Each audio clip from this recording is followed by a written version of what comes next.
Hey guys, Colin here, and I'd like to go over some stretches for your sacroiliac joint. So the reason this is so important is the sacroiliac joint is the joint between the two bones that create your pelvis that come out, called the ilium, that make up that shape of your hips. And then in the center is a wedge-like shape called your sacrum. Where those two meet, there's a junction. That's called the sacroiliac joint or the iliosacral joint. And from that position, what happens is when you take a step, is the bones have to be able to rotate and move just a little bit, very small amount. If they don't, if you have tightness through your low back, if you have tightness through your glute muscles, what happens is it'll clamp that joint down, pinches the nerves that are running through the joint itself, tends to cause a lot of stiffness through that hip motion.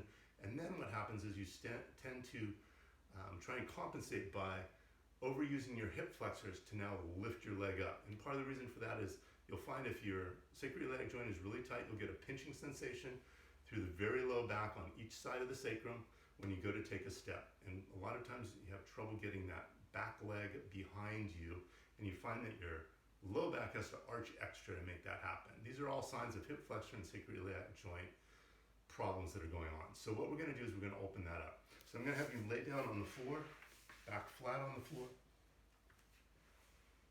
feet flat on the floor, knees up toward the ceiling.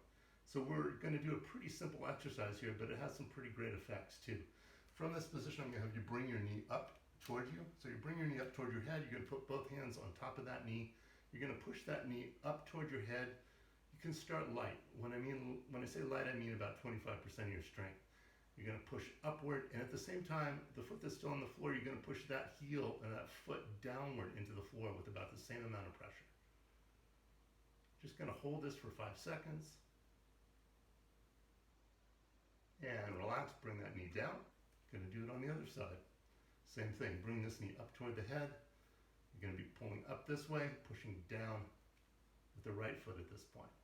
Push up and push down at the same time, and you're going to be holding this for, again, 5 seconds.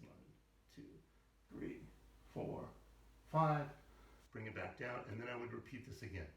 So do this 2 to 3 times on each side.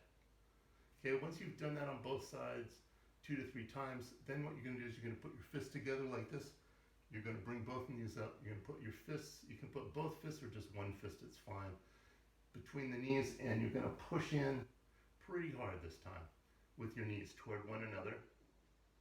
You might feel a little pop or a little movement in through the back of the hips here, through that sacroiliac joint. So that is the whole exercise for the sacroiliac joint, to start to open it up. There are other things that can be done as well. We'll do that in other videos.